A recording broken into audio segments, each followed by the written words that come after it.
episode 119 of Super Deformed Gamescast, also known as SDGC. As always, I am one of your hosts, John, aka at Mr. Megative on Twitter, and we've got a smaller cast tonight, but we've got two very cool guests I want to tell you guys about. First, the members of the regular crew. Zach, up in the corner. Dude, what's up, my man? Thank you for joining us. Hey. Hi, everybody. And Brandon, are you done with dinner yet? Oh, I'm here. There he is. Okay, awesome. And I'm glad you guys are here. And I finished at the perfect time. Excellent, dude. Your timing is always on point. I've got it down now. It's been, what, 3 years? Not bad. Yeah, close to it. I can't believe we've been doing this shit for 3 years now, almost. Down in the left-hand corner, we have who might as well be an official member of the podcast at this point, because he's on here every month to talk about NPD stuff. Matt Piscatella from the NPD group. I'm always pleased to see you on, Matt. Always pleased to see you well. Oh, man, I'm always pleased to see you, too. You always have such a soothing voice and a nice stocking cap, even in August. So you know what? My son, my 10-year-old son upstairs, I was coming downstairs. He's with us for 2 weeks for the summer, and he says, "Daddy, why are you putting a beanie on? It's so hot." And I was like, "Because it's expected of me now." Wait till you turn 30, son. I've been wearing this stupid beanie on the podcast for 3 years now, and people get freaked out if I'm not wearing it. So I just wear it. It's just something I go with. It's iconic. You know what? Yeah, it is iconic, man. It is absolutely iconic. And Matt's going to talk about the NPD stuff, and we also have an incredibly cool guest with us, Kevin Van Ord, formerly of GameSpot, and now Kevin, what are you doing now? I don't want to steal your thunder. What are you up to? I work for Larian Studios, writing and designing for them. So I was one of the writers on Divinity: Original Sin 2. That's awesome, dude. That's awesome, man. Like, yeah. That's I just want to point out to anybody listening or watching, it is actually, what, 3 a.m. right now where you are, Kevin? It is 3 a.m. and this better be cool. It won't be. Really tired. I'm so tired. I'm so sorry. Kevin, I'm so sorry. I guarantee you, it's not going to be worth the trouble. I promise you that, man. Matt would probably. I feel very bad. Matt would disagree, but that's because Matt loves us and Matt wants. So Reset Era has a top 101 essential RPGs list going up right now, and Divinity: Original Sin got number 41. Original Sin 2, rather. Yeah. Oh, okay. The first one was like 90. Hey, 41's pretty good for a game that came out this year. Not bad. Not bad. I'll take it. So last year. Kevin, I gotta ask, man, and Zach is gonna get mad at me, but when's the Switch port, man? Fuck off. When's the Switch port, man? I gotta have. I love the first one, and I gotta have this on Switch, man. I want to take it wherever I go. Yes, on a podcast before any announcements would be made, that's the kind of thing I would tell you. So the better thing is, it's coming to Xbox One and PS4 at the end of the month. It is at the end of the month. It will be on Xbox One and PS4, and it's the definitive edition. So people that own the PC version already will just get the upgrade for free, and that includes pre-order bonus and all the shit like that. So awesome. So that's the appropriate question, John. That's the appropriate question. Yes. A joke. It was Zach. You know, my Switch, my port begging knows no bounds. Yeah. You know this. Well, Don't anyway, ask me about Linux, because then I'll just have to punch you. Well, again, we appreciate your time, man. We really. Oh, of course. Seriously. Of course. It's a little dark. I'm sorry it's so dark. No. The sun goes down. Don't even sweat it. No, one day I just noticed that Kevin was following me on Twitter, and I was like, I'm going to get this man on my podcast. Yeah. As simple as and that. you've tricked him. It'd be pretty awesome. So I figured. You've tricked him, John. I just want to point out, Kevin says I seem to be pretty awesome. So you all, I think so. It's here, it's out there, it's out in public now. So it flies in the face of everything that everybody else thinks about me. So I'm just, I really want to stress that. Okay, so before we go any further, real quick, just a quick administrative note: we are looking for a new member of the podcast. And we're gonna have some guests on over the next few weeks, kind of testing a few people out, and hopefully we can make a decision here in the future soon. Because as you can see, we've been running on a skeleton crew for the past few weeks, and we need some fresh blood in here. So look out. Because your blood is so old, John. It is. You know what? 38's not that fucking old, man. Okay. It's old. It's not that fucking. Yeah. And by the way, yeah, come on, you're offending our guest, man. I mean, come on, man. You're offending Matt. You're offending. Although I will point out. Oh no, Kevin. Oh no, Kevin. Compared to everybody else, Zach is just a baby. He's a youngling. It's so. I enjoy feeling young on this podcast. And you're in your 30s and you feel young. I'm 32. Mm-hmm. Oh God, Christ, I'm getting old. Anyway, we'll go I remember ahead. my 30s. Yeah, Those were the good days. In my 30s, those were the good days. Oh, Those days are gone. don't tell me that, Kevin. Come on, you're depressing me already. All right, That's what you invited me on for. I know. Jesus, we get enough depression in this podcast every week as it is. John, bring us into our topics, man. All right, so as always, Matt Piscatella is here to tell us about how disastrous the gaming industry is doing. So, Matt, why don't you kick it off, man? Yeah, everybody's doomed. Everything is terrible, and oh my God, this guy is falling.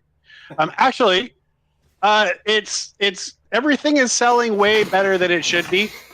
Particularly hardware, accessories, and game cards, which thanks to Fortnite are pretty phenomenal right now. So you're talking, gains of 25% in spending for the month of June. You're talking 17% ahead of last year for the year. And it's all being driven by hardware and accessories, like software's flat. So we're just having this massive push of hardware and accessories, and to a good extent, that's Fortnite. And this month was even more weird because the best-selling console was the NES Classic. Cool. Hell yeah! The little box that could. I love how upset people are over there too. Like people. Oh man, it was so glorious. I'm like, I threw like, hey, the NES Classic, the #1 selling box, and then you had like the core gamer guy. No, it's not. The PS4 is. How could you say that? I'm like, come on, man, just lighten up. It's fun. I saw people on Twitter saying that that's not really a console. I'm like, is it a box that plays video games? Then yes, it's a console. It's a good time. Can you just do the voice again? Because that's what I'm. Yeah, do it. No, I gotta hear Matt's bro voice again. I'm a core gamer. Why are you so dumb? Like, very good. Most important thing ever. PS4 better than X1. So always talking that voice from now on. It's in my brain. I read Twitter, and that's just what's in my brain when I'm reading this. Wow. But it was a great month. I mean, it continues to be a great year. I don't know. You look everywhere, and you see really cool stuff like Mario Tennis Aces, the best-selling launch for a tennis game ever. We don't even track digital on Nintendo. The #1 selling game is Mario Tennis Aces. What is going on in the world? God of War is setting an unbelievable sales pace. Yeah, it's almost beyond outlier at this point to kind of just ridiculous how well that game is selling and continues to sell. And then you have games like Grand Theft Auto 5, which has been on the top 20 list all but 1 month of its existence since it launched in September of 2013. That's fucking insane, dude. Yeah, so I mean, everywhere you look, things are pretty darn good from a sales perspective, and hey, that's cool. So since you're on every month, I feel like I can ask you this. Could you make a prediction? Do you think that we will still see and I've seen you say it on Twitter. Red Dead and Call of Duty will dominate sales for the year. Do you think that we'll see free to play games like Fortnite hurt fall games this year, or do you think it won't be a big difference? Well, I mean, Fortnite sure hasn't hurt God of War. I think the overall slate this year has been a little bit light. So we actually have PS4, X1 both have far fewer games in the first half of this year than they had a year ago. Yeah. Luckily, God of War and GTA has incredible legs, and then you have a game like Far Cry, which has done very well. But we need more games, really. So I think it's more of software is flat, but I think it's more because we have just fewer releases this year than we had a year ago. I don't know if Fortnite's taken anything away. In fact, from the data suggests to me that Fortnite's bringing in new players to the space that we're playing mobile or just weren't playing games before, because we're seeing a huge uptick in hardware and a huge uptick particularly in headsets. Like, we're seeing double the sales this year of a year ago, and things like game cards are up significantly. So all the data suggests that we have a whole bunch of new people showing up because of Fortnite, and then eventually they'll try some other games too. But right now, I think Fortnite's kind of driving it. Wow. All right. But Matt, what is the year-over-year growth or decrease in sales for Just Dance on the Wii? Oh man, I just pulled that up. The Wii's #1 game, it was Just Dance 17, which was #1 on the Wii last month, and I'm like, wow, Ubisoft's still man, cleaning up on that I audience. forgot. Oh my god! Yeah, I forgot about that. It's like the Grand Theft Auto of franchises, man. Yeah, really. That's fucking outstanding. Yeah, but you have. Yeah, After you have the bombs go off, there will be cockroaches and Just Dance games. It's just going to be copies of Just Dance and single-celled organisms, man. That's and you have. So everything's going pretty darn well. PS4 X1 up huge year on year, it's like significantly up year on year, and then you have the Switch, which is on a great pace. Although it's fallen a little bit behind last year's pace, it's still on a good run, and it really hasn't had like the Pokemons or the Smashes come out yet. So everything's good. Are you sticking? Do you think that they'll hit that 20 million number that they said? That was going to be my question. Yeah. So, I mean, I've taken my number for the year in the U.S. down to about 5.9. I had it at 6.2. You run that extrapolation out for a worldwide basis, and that's ballpark 1920. So, yeah, I think they'll get there. And the 20 is a ship target, so yeah, I think they'll figure out a way to get there. But who knows? Like okay, Pokemon and Smash, the expectations are high, but you never know when one might overperform or slightly underperform, and then everything goes to heck. But, those games are launching so late in this year, we're not going to know for another, 3-4 months. Yeah. Right. I just want to give a quick shout out to our buddy and congratulations to Anthony John Agnello in chat, a good friend of the podcast who is now working for the AV Club. So, Anthony, congratulations, man. Word. Yeah, that's awesome, dude. So as we talk about the NES Classic doing work, should we talk about that emulation site being shut down and kind of emulation's role is in the industry? You know what? I would actually love to get Kevin's take on this as well, because Kevin actually works for a developer,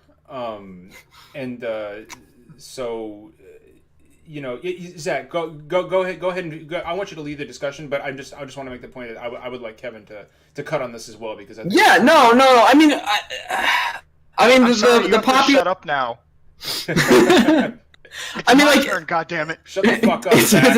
So I will throw it to you really quick. I mean, the big thing is that the argument is that emulation is a necessary thing in 2018, because a lot of the companies who made these games simply aren't providing them in a space where they're accessible to users anymore, and it's the only place you can play them. Obviously, there are examples like the NES Classic that are filling that gap, but for other platforms and other games, some see it as an essential part of the industry. Thoughts? Keeping it vague? Yes. Yeah. Yes. I mean, it's not. Pretty much it. Yeah. I mean, certainly. I mean, obviously, I don't want people to go out there and start pirating new games or anything. ROMs, yeah. But on the other hand, there are very few choices if you want to play legacy games. And even if you have something like the Virtual Console and these little teeny consoles that come out, whether it's the NES Classic or whether it's some Atari joystick with games built into it or whatever, you can't sit around and wait for those things to come out and hope that the thing that you want to play is on it, or even hope that the thing exists in the first place.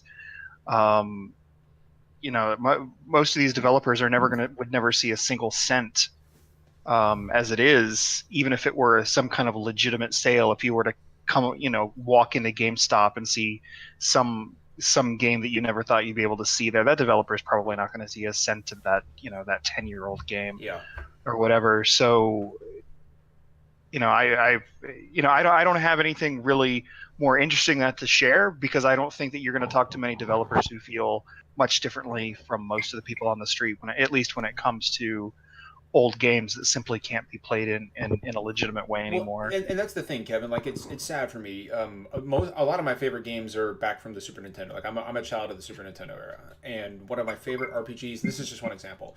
One of my favorite games from that system, not just RPGs, but games in general, is Secret of Evermore. I love Secret of Evermore. I love everything about that game. There's no other way for me to play it.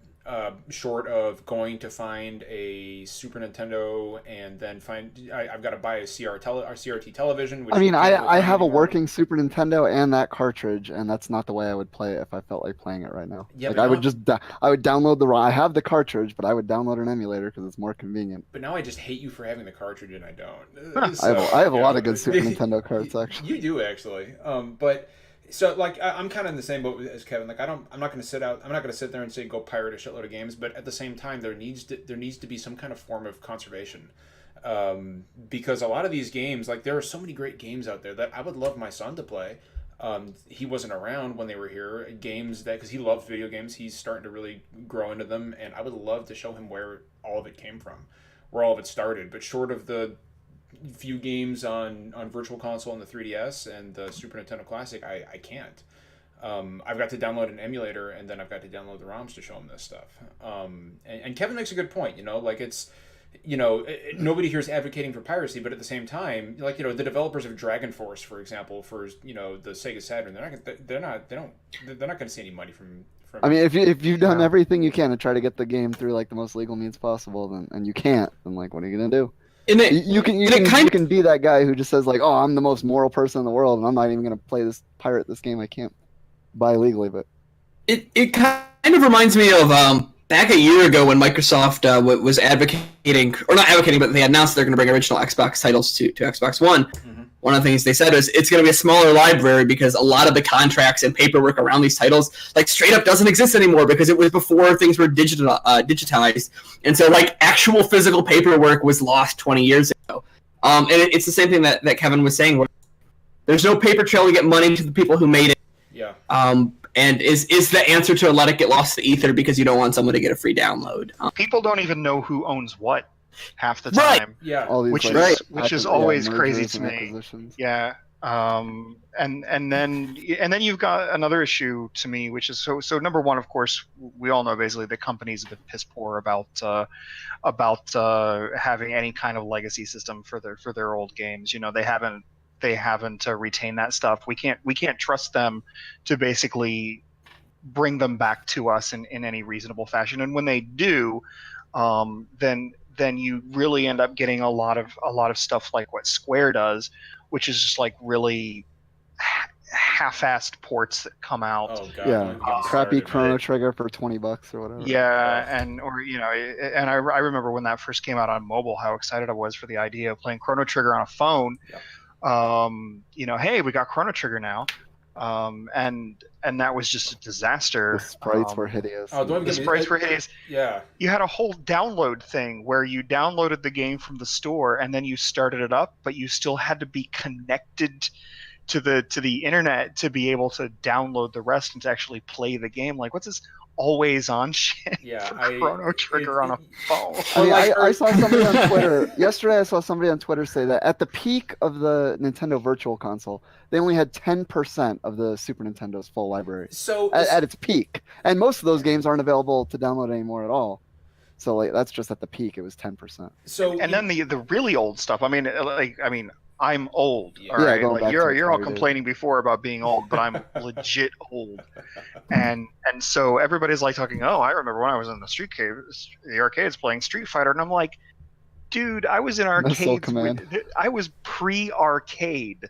All right, so like I would go to the departments. The only place I could go was a department store that had Space Invaders before arcades even opened. Nice. But there's a whole stretch of games that I absolutely love, and a lot of these are interesting because then they use things like legacy hardware that we don't really use, like trackballs and things like that, which makes it even harder to come by playing a lot of that stuff. Like there's this game called Crystal Castles where you play as Bentley the Bear and collect. Like it's one of my favorite games from that era. Yeah, awesome. But you can't play that game with a joystick. You can't play Centipede or Millipede in any kind of way with a joystick. But so you've got a whole combination of factors here that just really make playing old games a chore. But I will I don't think it's really a big deal if somebody has like a copy of MAME and downloads all those 80s arcade games.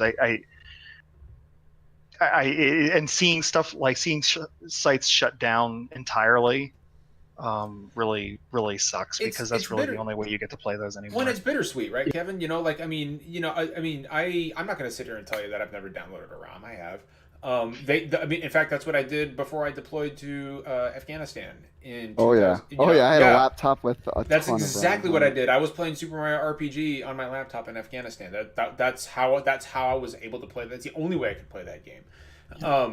And I want to kick it over to Matt real quick, because I'm curious, Matt. So while we're on the subject of old games and the means to play them, of course, Nintendo is launching their online service next month.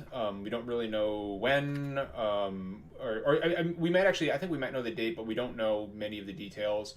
There's going to be some classic games available with some form of limited online play, but the Virtual Console was extremely popular, and there were a lot of games on there that were just very strange omissions to me, both on the Wii U and on the 3DS. And since it doesn't look like this is going to be the Virtual Console as we know it, Matt, I'm curious, as somebody who sees this stuff on a very regular basis, do you think Nintendo is acutely aware of the demand for older games? I mean, they have to be with the sales of all these mini consoles, and why are they not? It seems like a no-brainer to me. It seems like a gold mine that they absolutely refuse to tap. Wow. So yeah, the NES Classic and SNES Classic were obviously just nice little pet projects that they thought would go out and sell a few units and be fine. It turned out the demand was much hotter than they imagined. Since then, in June, when they relaunched the NES Classic to pretty significant volume, I think they're starting to understand that, but I still don't think they fully understand the way that, say, the audience might, about how beloved some of those games are. I mean, at a publisher, right? So I was at publishing for 12 years. I tried to chase down the No One Lives Forever contract for 3 years when I was at Warner. Talk about just a endless maze of who might own this right, who might own that right, and no one being able to find the paper, and just trying and not being able to get very far, over and over again, with a number of IP from like The Suffering Ties That Bind all the way back to the Midway catalog. It's very difficult, right? So, but with No One Lives Nintendo, Forever isn't even that old. It's only like 15 years old. But it changed. But the IP changed hands so many times, and there were so many fingers in the pie that it's still impossible to unravel who the heck actually owns that thing. I don't think anyone really knows if they do or don't. So I think Nintendo's figuring it out. I think everyone's going to figure it out. But you have some companies that have figured it out already. So like a Rockstar knows that GTA 3 people will still want to play it, and they still make that available. Hell yeah. A lot of other companies, putting out these older games or working on an older port or bringing some of these older games to market takes resources. And when they have a new game coming up that's going to be 90% of their volume versus a nice older game port project that might contribute 5%, they're going to put resources towards that newer game. And so, and hopefully that changes over time, but it's just part of the mess of trying to get attention on conserving these older games, because from the publisher perspective, they're trying to make the number. And while a lot of people love these games and they do sell, you're selling a bunch of $5 games instead of a bunch of $60 games plus DLC and MTX. The math makes it very difficult. Sure. I just want Chrono Trigger and Final Fantasy VI on my Switch. I mean, that's really what this all boils down to for me. Like, that's my end state, is to get those two games on Switch, and after that, I'm probably okay. Unless Nintendo wants to pony up for a Dragon Force port, and in that case, holy shit, if nobody's ever played, Anthony in chat knows what I'm talking about. I mean, the obvious frustrating thing with this is that I'm happy to pay money for a game that I want to play that's not available. The problem is that there isn't a way to do it, right? Like, obviously we're not talking about pirating a game that came out last year, right? Like, that's totally different. But it's just frustrating to me that like I can't just pay someone who worked hard on a game 10 years ago for the chance to play it now. Well, look at I mean, Zach, here's a great example, right? Like Sony's PS1 classics. Everybody knows about Sony's PS1 classics. I would argue, excuse me, that era, I think it was the 6th generation of consoles, the PlayStation 1, had some of the best games, some of my favorite games of all time. I mean, that was Symphony of the Night, Final Fantasy VII, Final Fantasy Tactics, Parasite Eve. There is not a single PS1 classic that is playable on PS4 right now. Not a single one. If you want to play them, you either have to pull out your PS3 and plug that back in, or hopefully you've got a Vita. You can download them to your Vita. But there is no way, in 2018, there is no way to play any of the games from Sony's incredibly expansive classic library on the highest selling console in the entire world. And that just makes absolutely no fucking sense to me whatsoever. And this is what I talk about when I mean, these games are eventually going to be lost to time. My PS3 doesn't work anymore. Somebody stole my Vita, so I have no way to play PS4 or PS1 classics. Period. And I don't understand why more consoles or more publishers, more developers. I don't understand why this isn't a bigger deal for people. Because there are people like me. I mean, look at what happened last month in the NPDs. I mean, the NES was the highest selling console. The NES, the highest selling console. I mean, the way I see it, I mean, the demand is there. I just don't. I don't understand why nobody's taking advantage of this. I think the virtual console on Switch would fucking kill. And okay, so obviously it doesn't have to do a lot with demand, but Matt, wasn't it 1 or 2 months ago that an old Sonic game somehow made it on the chart? Somebody bought a single old copy. I remember that. Yeah, so when Toys R Us liquidated, we were seeing all kinds of crazy stuff come through the feed. That's leveled out now that TRU is pretty much done. But apparently, there was a bunch of old games that have been sitting back at TRU for about 20 years. And they brought them all out and sold a bunch. Now we're seeing like hundreds of copies of N64 games selling in a month, where usually we see 2 or 3. That's incredible. So it was kind of wild to watch. That's really cool. The Toys. It's very sad to watch the Toys R Us liquidation and situation happen, but interesting from a man that was actually hiding under a shelf for 20 years, wasn't it? People sitting there, and it's obviously really a shame that Toys R Us went under, not just because of the nostalgia factor, but just because, a lot of people lost their jobs, and nobody ever likes to see that. But seeing what's been stuck under those shelves for the past 30 years is still pretty incredible in a way. Sure. I want to real quick, I've got a question for Kevin, actually. Kind of segueing away from the NPD stuff. Thank you, Matt, by the way, as always. Man, it's always very much appreciated when you come in here to talk about sales. I want to kind of talk a little bit about Dead Cells. Dead Cells, of course, launched, the full game launched this week on Switch, PS4, Xbox One, and PC. And I've played quite a bit of it. In fact, that's all I've played since it released. I'm fucking in love with this game. I absolutely love this game. Brandon, you've played, you're a big fan too, if I remember correctly, Brandon. Of which game? Dead Cells. Big time. Yeah, Dead Cells is fucking great. It is good stuff. Kevin, have you played Dead Cells yet? It gives me like a Rogue Legacy one more. Yes, it does. Absolutely. Kind of I was up till 3 a.m. the other night playing Dead Cells. It's just like, when you die, you're back in it in, 10, 15 seconds? If that. I want to ask Kevin. Perfect. Kevin, have you played Dead Cells yet? Nope, Kevin, we can't hear you. Uh-oh. Can you hear me now? There you are. Yes. There you are. Okay. Sorry, I lost track of whether my mic was muted or not. Don't sweat it, man. Yeah. So I don't like clearing my throat and grossing everybody out. So, but yeah, it was on my Game of the Year list last year. Giant Bomb asked me to write a list, and it was last year it was on my list, and I haven't played it now that it's at 1.0 yet. But I was playing a bunch of it last year, of course, and I'm not even really a roguelike person. But the reason this really stuck with me, I mean, everybody talks about Spelunky, for example. It's like Spelunky feels weird to me. I just don't like Spelunky. It was okay, I know that's awful to say. I didn't get into it either. But Dead Cells feels good. Like the gameplay itself, like the moment-to-moment gameplay is so good in a way that so many roguelikes are not. Plus, it's beautiful. It doesn't waste a second of your time at any point. Like, it looks so. No. You're in there. You're moving. You're killing things. You die. You're back to killing things. It's like somebody took Symphony of the Night and smashed it into Diablo. That's what it feels like to me, due to the all the loot drops. Even the exploration, the pace of the exploration. Like you have those timed gates. Like, it's so good. They want you to be flying through those levels.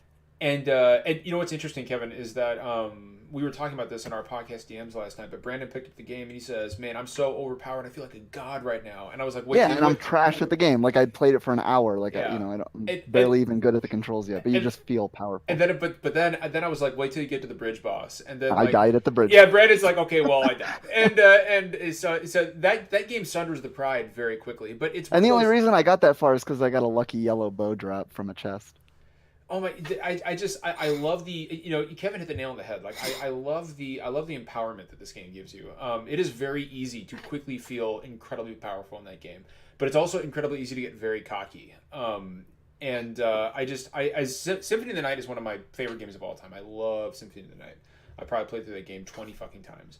And Dead Cells is the first Metroidvania style game, which is one of my favorite genres. The first Metroidvania style game in a very long time, to give me that feeling of I am drawn in and fascinated by this world, and I have to see what's next. I have to see what's around the next corner. And it's funny too, like the dialogue, like it the is, little yes. interactions, and it's fun. There's considering that you're stuff. just a blob attached to a headless body, like he's got a lot of personality. Yeah.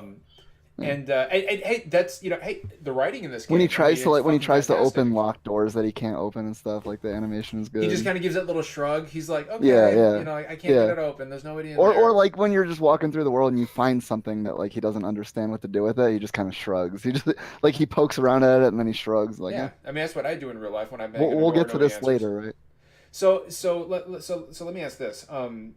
We're talking about the writing in Dead Cells. Kevin, as somebody who, I mean, you write for a living. That's your living. First with GameSpot, and now working on actual video games. So when you're playing a game like Dead Cells, obviously the game I've played about maybe 20 hours of it, and I don't really know what's going on. I don't really know what the story is. I'm just picking up these lore drops from things I find in the world.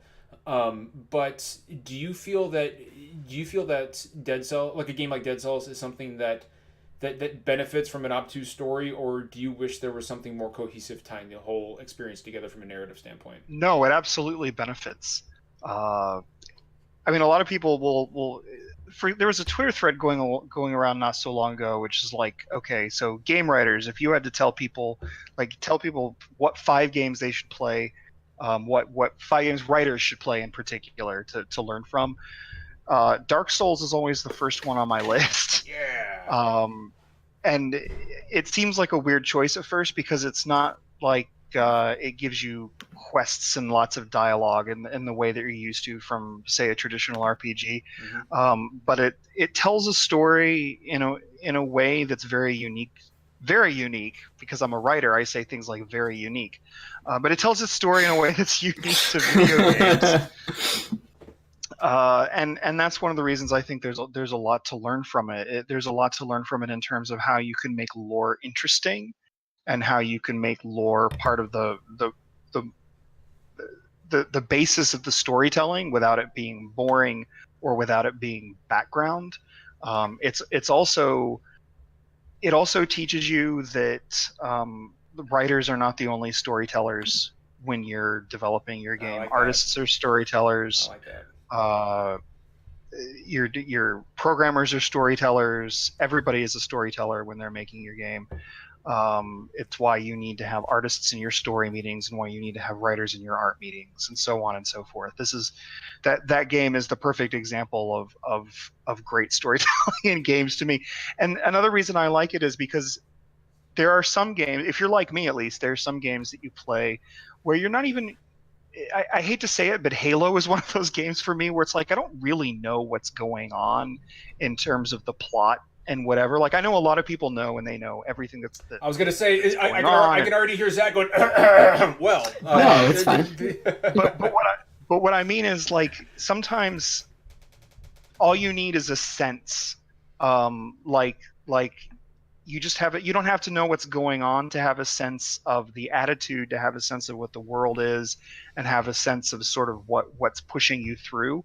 And again, like Dark Souls is a great example of that, where you don't even necessarily have to know what's going on to feel like you're experiencing a great story in that moment. So yeah, getting back to Dead Cells, because that's what you were actually asking about. No, please, no. We tangents here all the time. Yeah, this is great. I think Dead Cells is one of those types of games where it benefits from like a a sparseness of words, and that's perfectly fine for a game like that. You don't want to mess up the pacing. You don't want to keep people from feeling like they're moving forward. It's all about attitude. It's all about what you're seeing on the screen. It's all about how you're interacting. All of that is storytelling.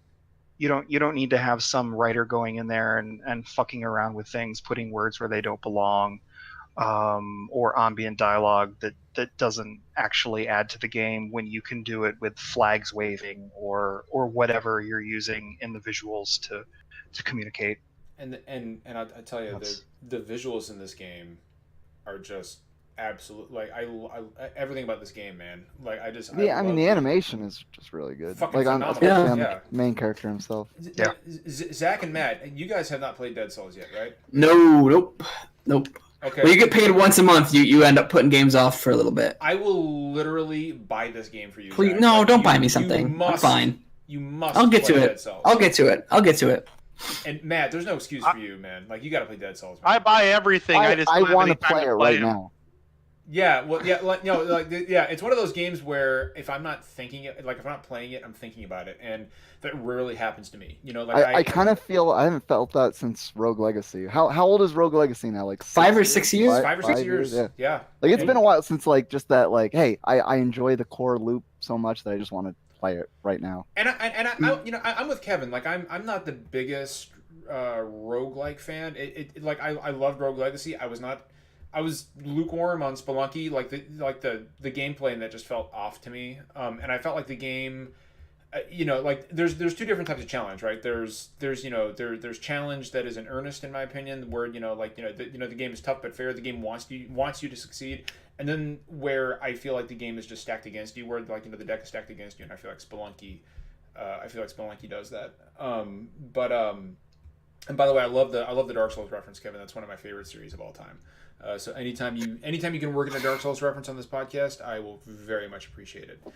But I wanted to ask Matt real quick. Matt, before we move on to our other Dead Cells topic, Matt, do you have any sales projections for Dead Cells? Because there was a lot of hype behind this, and a lot of people.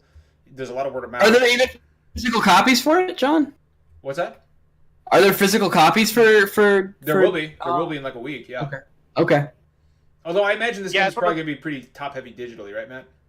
Yeah, it'd be very digital heavy, but what we're seeing is more and more of these kinds of games come to the physical market, which is buoying the physical market in a big extent, where retailers are actually benefiting a lot from these digital games going physical. And it turns out that a lot of these smaller digital games are turning basically they go red to black with the physical release in 2018. So the whole market's kind of flipped, where now a digital game going to retail is really beneficial for both the game and retail, but we'll see how well it does.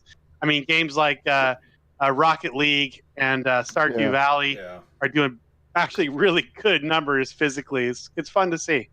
So I've actually got a question for Kevin in regards to Dead Cells and kind of something that happened this week, and not to dive too deep into it, but of course, the editor-in-chief for IGN's Nintendo section dropped his Dead Cells review earlier this week, and a YouTuber by the name of Boomstick Gaming, I think he was. Yeah, that's correct. Yeah, Boomstick Gaming. Not Broomstick Gaming. Yeah, Boomstick Gaming. He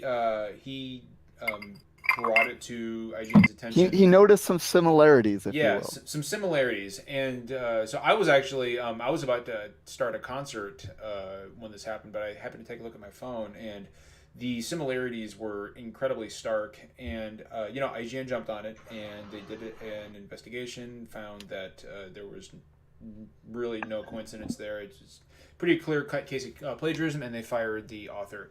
I guess my question for Kevin is, I have heard, I've seen a lot of people on social media say, well, this guy on YouTube should be paid because it was basically his review, and IGN has probably generated a lot of ad revenue. And I thought that was an interesting question. So, like, Kevin, I know you don't work at a gaming publication anymore, but what is your opinion on that? Do you think that this guy should? Do you think IGN should pay this guy, or do you think any form of restitution at all should be made for this guy? Like, it seems like a dicey subject, right? Like, there's no real, because if you pay the guy, then wouldn't you have to by default put his review up on the website? I don't know. Can you hear me? Yeah. We can hear you. We can hear you. We're all in the same spot. We're like, maybe. Yeah. I keep worrying that I've You're good. No, dude, you're No. good. I don't know the answer to that. I feel like that's much more of a question for lawyers and ethicists than it is for me. I don't know the answer. I mean, part of me says, okay, sure, maybe there should be some kind of restitution for that. I don't know if paying him based on any ad dollars, especially because that kind of thing is that's already a murky place anyway for an editorial person. As somebody who was an editorial before, I don't really know what ads are showing up on what, and when somebody's buying ads, I don't think they're going to necessarily know that it's going. How do you separate that stuff? How do you funnel into knowing the monetary value of what one single review was bringing? I don't think most sites can even really parse information that way. Right.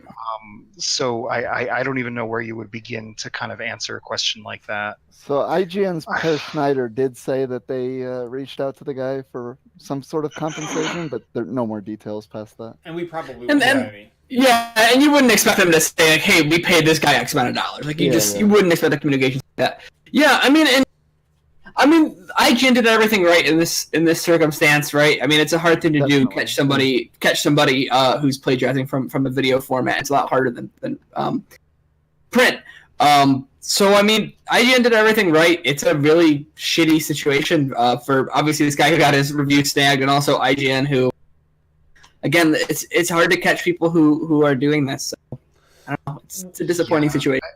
I mean, it's something that I could talk about for weeks. Sure.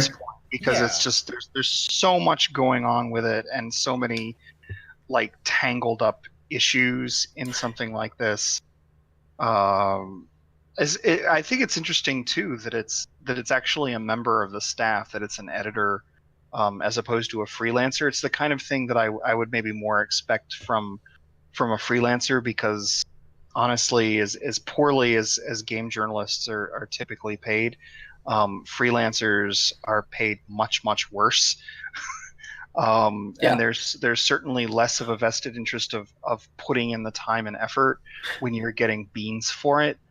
Right. Which isn't to say that it somehow would be okay then. That's not the point I'm making. It's just more that I'm surprised that it was an editor, where there would typically be more systems in place in terms of peer review. But as an editor, I know there's no way I can read everything and watch everything before you get a review crossing your desk. Yeah, like the review that he took from on YouTube had like 10K views, 10K subs.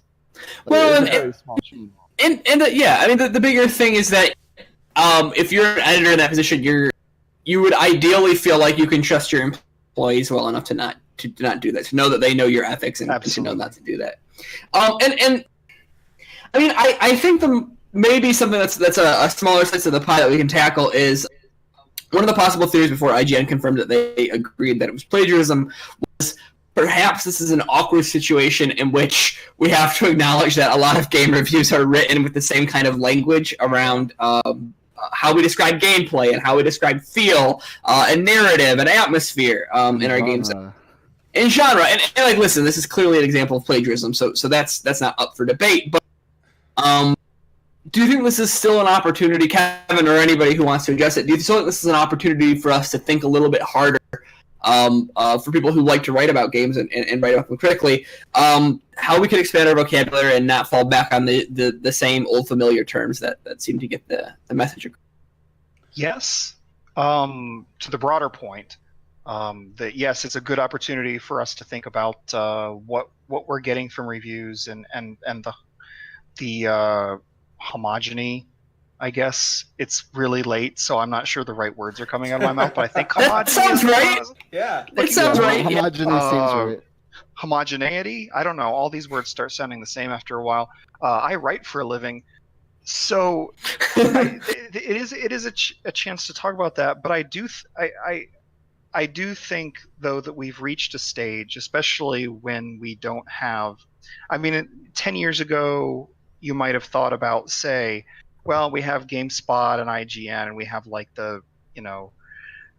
we have the big sites, and then we have the more mid-tier sites. When you think about things like, okay, then you have OneUp and Joystick and GameSpy and things like that. There was a time when I think there was just generally more of that, because there were more mainstream places to go. Now things are splintered a lot more. Voices are a lot different. Yeah. They're more unique. There was a great article in Variety about how Giant Bomb actually was one of the key factors in making that happen in the industry in general. So I think that kind of homogeneity is a lot less pronounced now, because you can go to a place like Waypoint and you're going to get a quite different review than you would if you go to IGN, and you're going to get a quite different review than if you go to wherever, to Eurogamer or wherever else. But I still the homogeneity is still a problem. But I think a lot of that has more to do not so much with the way we write about games, but the way we think critically about them, or I should say the way we don't think critically about them. Yeah. But I think that perhaps is a discussion for another podcast day. Yeah. I was gonna say, Kevin, don't even get me started on review numbers. I hate numbers. I hate arbitrary scores assigned to games, and I could go down that road and just keep going. But what I will say is that I think the other thing that bothered me about the situation was, and I stressed this on Twitter, and I tweeted it out, and I got a lot of responses to it, is that, look, a lot of people on social media and on podcasts said IGN plagiarized, this guy's Dead Cells review. No, IGN did not plagiarize anything. A single author for IGN did. And I think there's a danger there when people start lumping in or start referencing entire publications as having committed plagiarism, when really this is the action of one person. Because then you get then you already saw it in the Gamergate circles, right? That shitty narrative starts getting spun up about, oh, see, this is why you need us. It's about ethics. This is why we exist.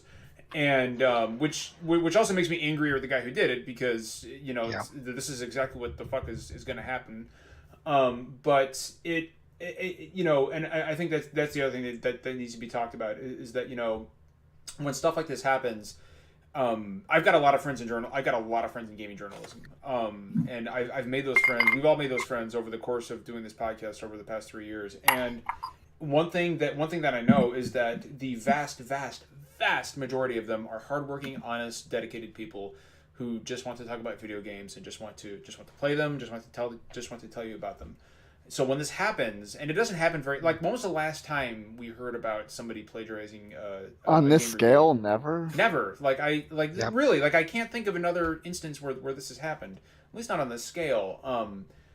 But it happens once, and social media takes it and runs with it, and all of a sudden, it's all about ethics and gaming journalism again.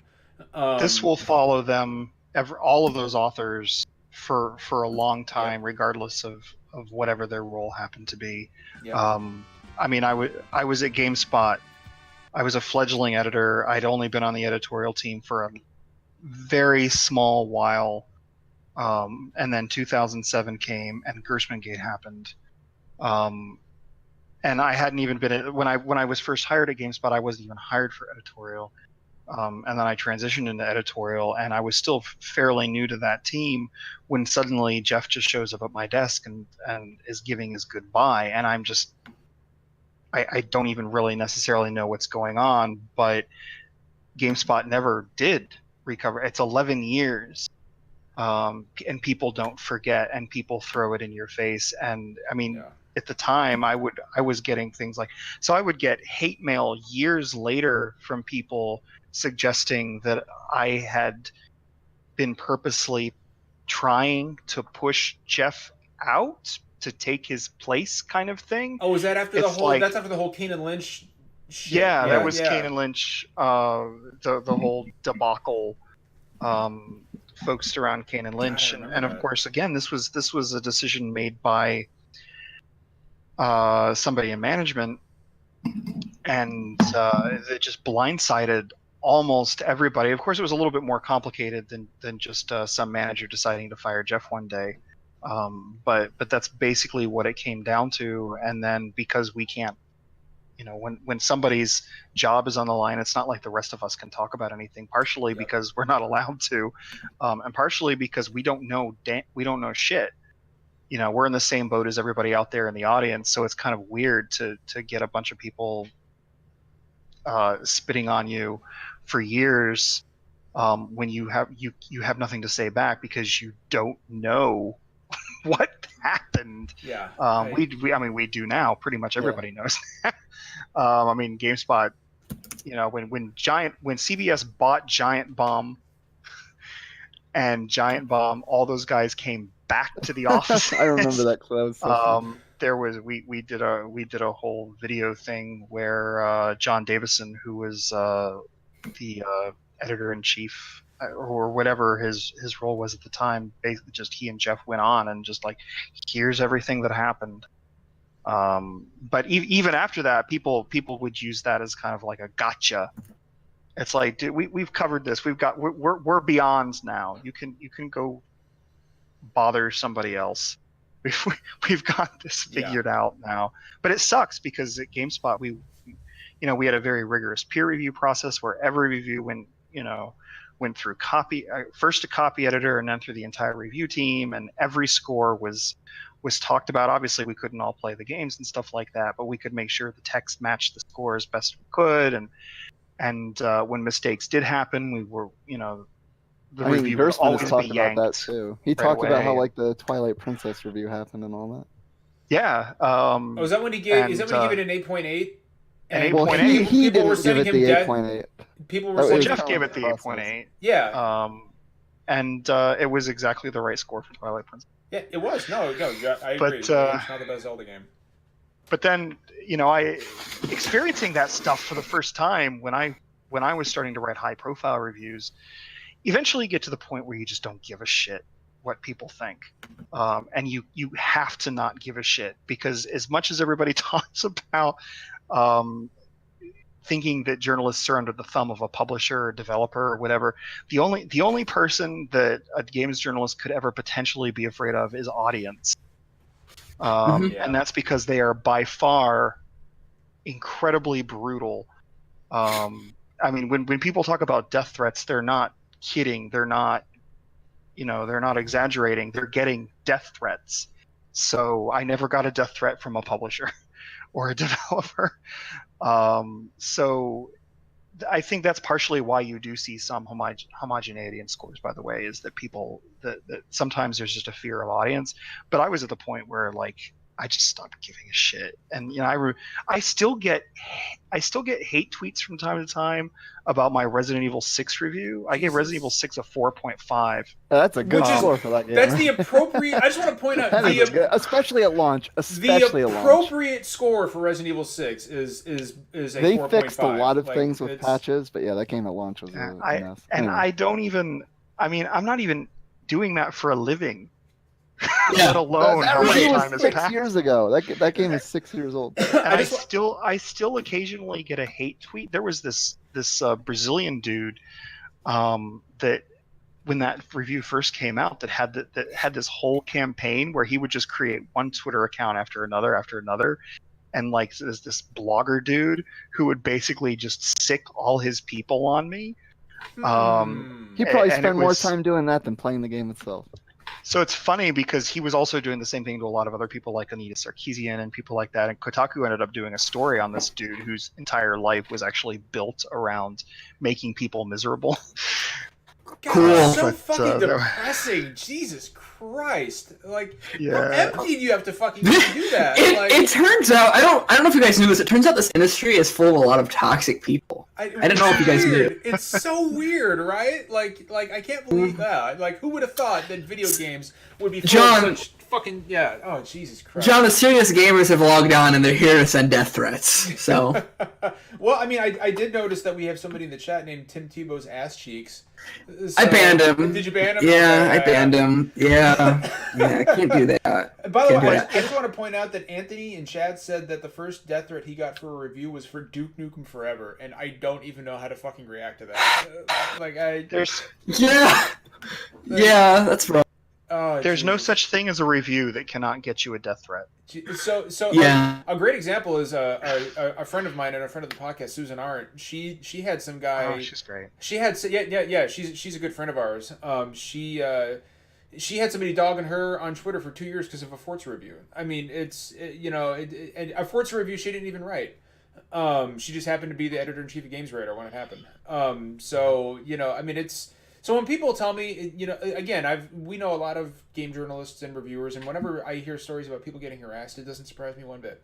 It's disgusting and it's sad, but it's the fucking. Unfortunately, it's just the norm now. And that sucks. That fucking. But, and it's not. And this shit with Philip Mewson is just gonna make it worse. Kevin, I think this is gonna follow IGN for a very long time. I hope not. I hope not. I mean, it probably will. Well. Yeah, they handled it so well. I mean, you're probably right. I hope not because they did everything. But no, they did everything right. But you know exactly who I'm not going to drop names. Oh, of course. Exactly who I'm talking about. They're going to hound those people for years over this. What I will say, and this is coming from a place of somebody who's safely not very involved in the industry, is that I would like to think that there are enough positive communities around the space in 2018 compared to at the start of Gamergate, where there are enough places of resistance against that type of bullshit. Obviously, everybody's still vulnerable to death threats and doxing and all that sort of toxic shit. Maybe I'm just dreaming when I say it's hopefully a slightly less volatile place to be.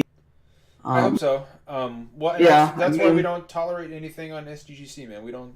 That's why we don't tolerate any bullshit here. But do we have a light topic to close with? I actually want to talk to. I want to kind of pick Kevin's brain on something because it is. I think we've had developers on here, but I don't think we've ever had anybody who actually writes the script for games on here. I think this is a first for us. And so I wanted to kind of ask Kevin's opinion and the group in general. Just of course you guys know how this podcast works. Just jump in.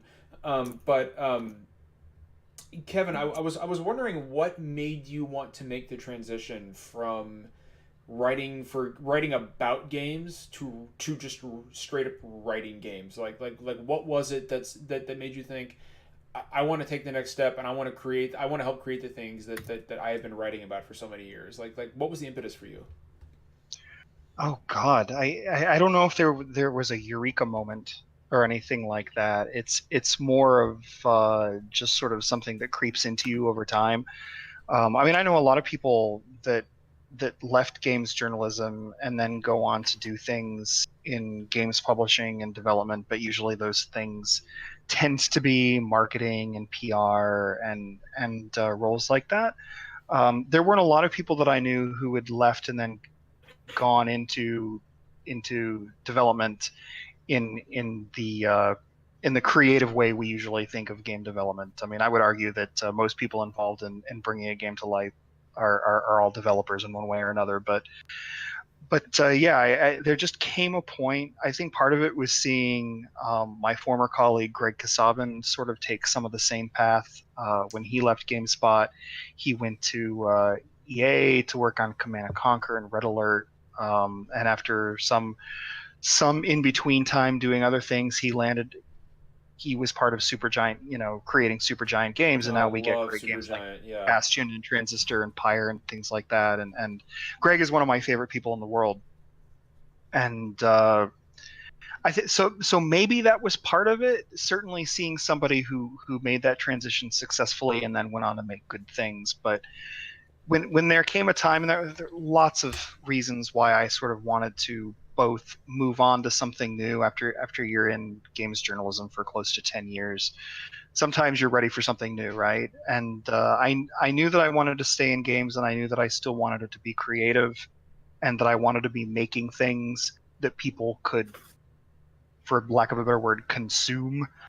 So I just sort of made the transition. My first job was at Tryon Worlds after I left GameSpot, working first on localization of a game you've probably never heard of called Devilian.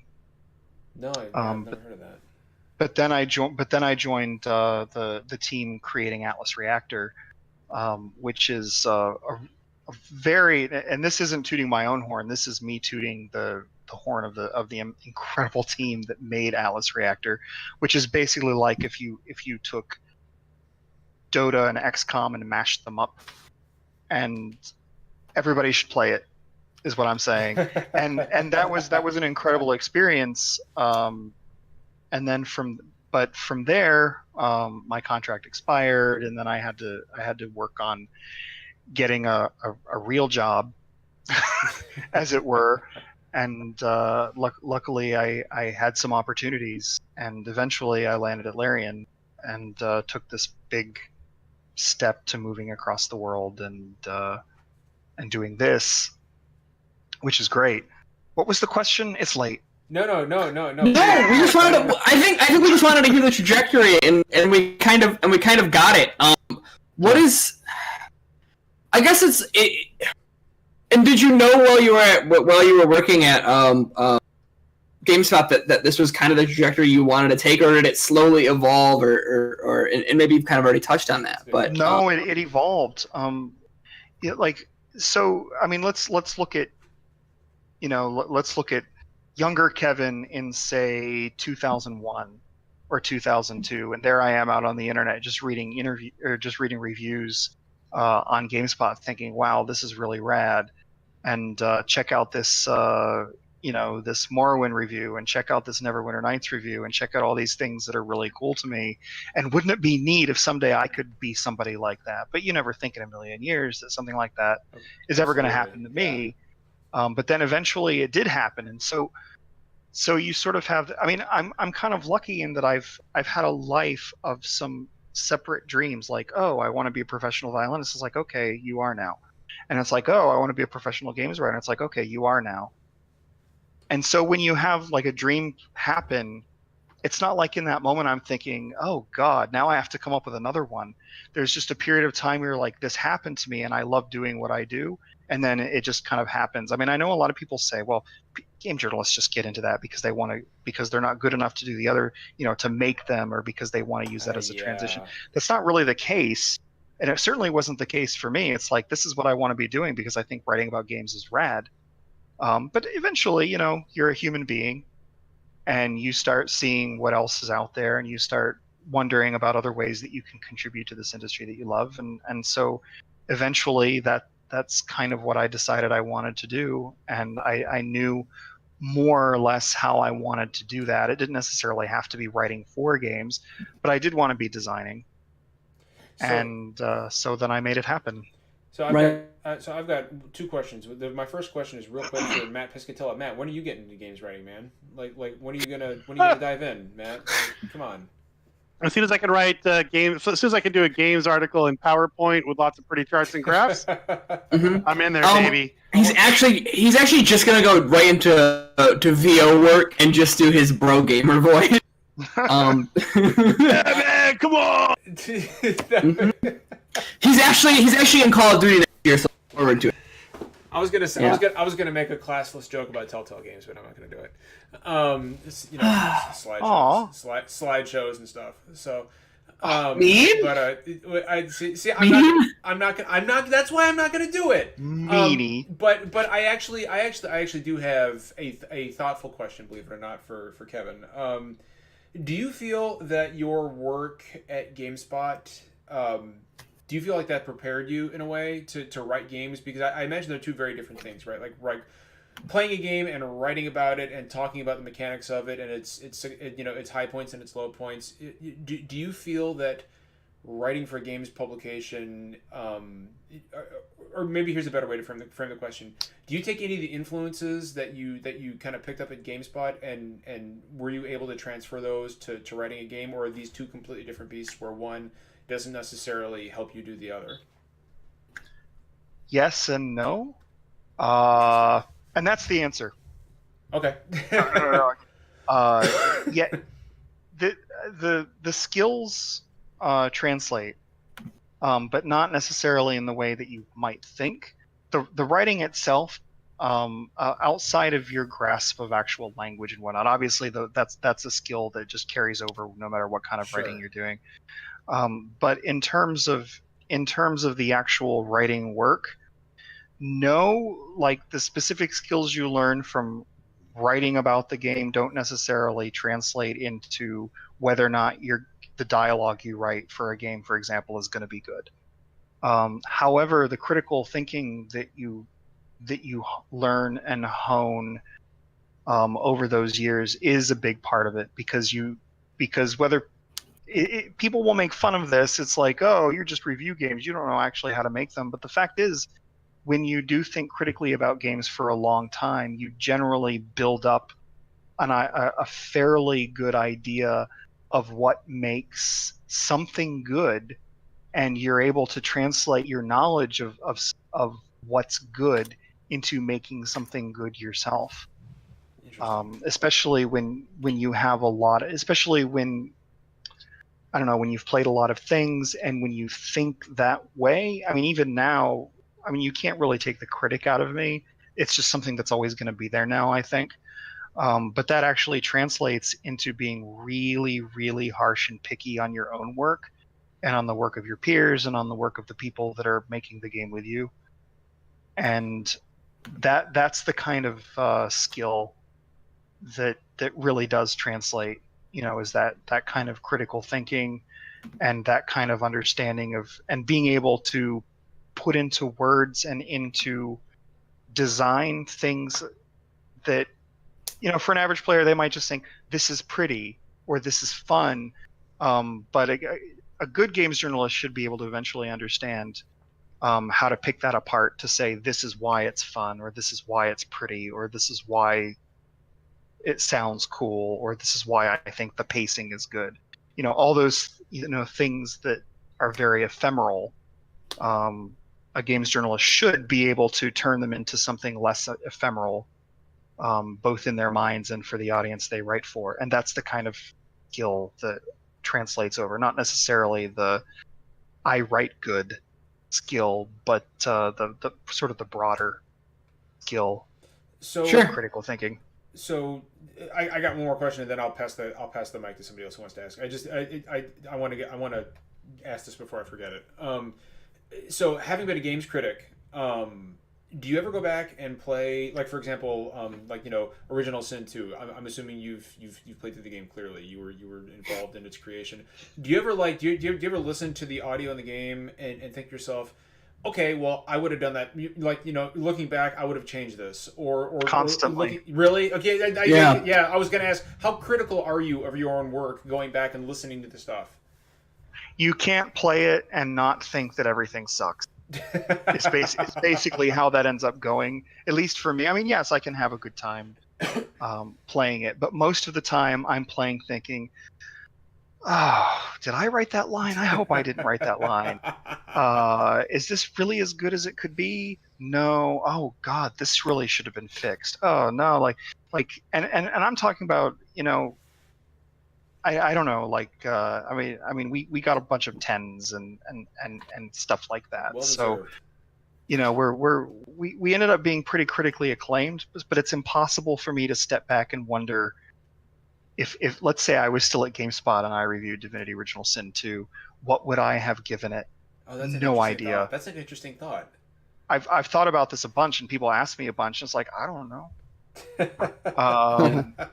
I mean, I'm very good at the Metacritic guessing game, though.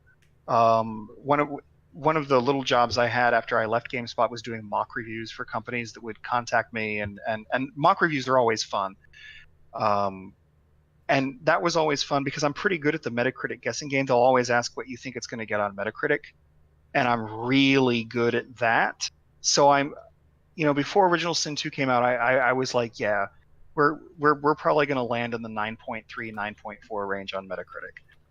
But as for what I myself would have given it, I never know because it's just impossible to take. And of course it's probably skewed, right? Like, because I think we're all far more critical of ourselves than we are of anything else. Well, at least we should be. I know. Well, and that's funny you should say that about your experience playing the game. I remember. I feel guilty now that I don't remember her name off the top of my head. But one of the threads earlier in the year was a woman who did some work on the side quest writing in Assassin's Creed Origins of all games, and like she was saying, as she played through the game and experienced side quests she wrote, she could actively remember writing those individual sequences and thinking like, my confidence was so much different at this later side quest. I mean, I don't know if it's actually later, but the side quest she played later on in her experience than early on, because like she remembered just slowly getting better grips with how you should write a side quest and like how you could do storytelling. And yeah, I mean, it just sounds like a common thing, and like I'm sure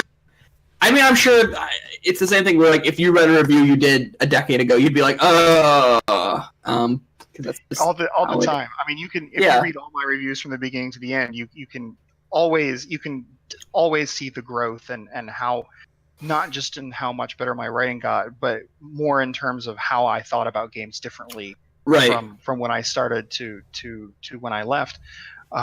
Games are a little bit different in the sense that they're not necessarily written linearly. They're, you've got multiple writers in there. Everything's sort of mixed throughout. So it's not a matter of like, okay, if you're playing Original Sin 2 and you start in the tutorial and then you're in Fort Joy and stuff that you play in Fort Joy might have been written 4 months before release, some of it, and other things that you experience much later in the game might have been written a year before that, kind of thing. Sure. So it's harder to trace that. Yeah, right. It's not a linear. Right. But typically I try to twist that for myself and think about, these are the situations I did that I ended up being the most proud of. And so those are the things that I end up thinking about the most and trying to think about, so that I don't sweat myself to sleep every night. Right. Think about the ones that sucked. Right.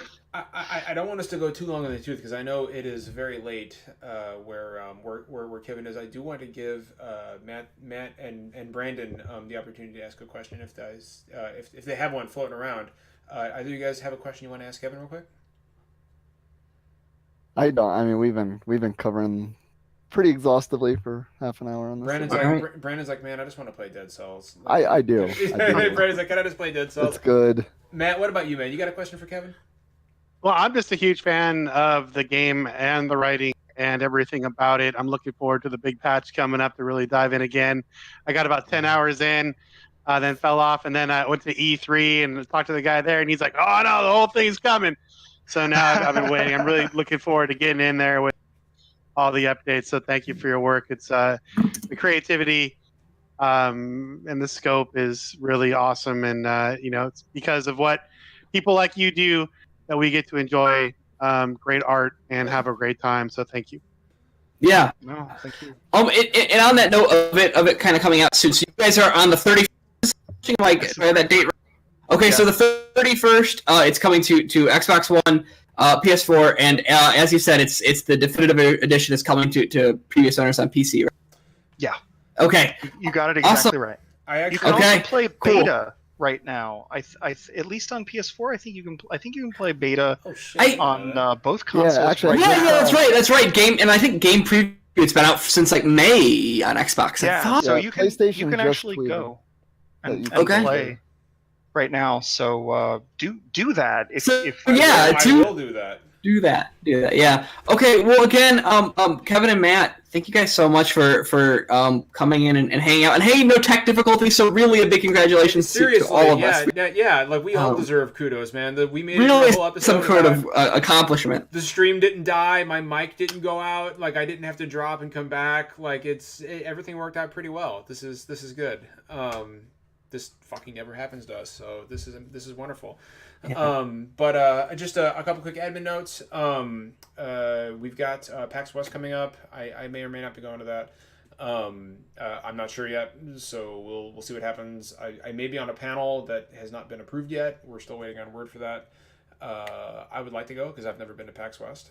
So hopefully that happens. And we got some more fun guests coming up. Again, we're going to have a new member on the podcast here in the next month or two. We're going to screen some people and have somebody else on, just because so many of the guys have been having troubles making it consistently every Thursday, and that's nobody's fault. But it can't always just be me, Zach, and Brandon. So hopefully we'll have another voice on here soon. Anyway. If nobody has anything else, one more thank you to Kevin Van Ord for being on. And it's really late there, and we really do appreciate, Kevin, you taking the time. Yeah, it's really early at this point. It's really early. Yeah, shit. Yeah. Honestly, just don't even sleep now. Just ride it through, man. Yeah, seriously. Yeah, just. I'm 46 years old. Yeah, at that age, I don't know. It's not exactly college anymore. All right, guys. So and of course, and Matt, thank you. Yes, John. Well, before you forget. Hey, hold on. I wasn't gonna forget Matt. Let's see how it is. I wasn't gonna forget. Let's see how it is now. Matt is on here every month. Might as well be like a regular member of the podcast at this point. And we have another release in 2 weeks, so we'll be doing it again soon. I guess we're gonna do this again in 2 weeks anyway, so it'll be fine. Matt's fine. Okay. But anyway, as always, guys, it's not always poetry, and we don't always agree, but we always keep it real. So as always, take care of each other, enjoy your games, and we will see you next week. Good night, everybody.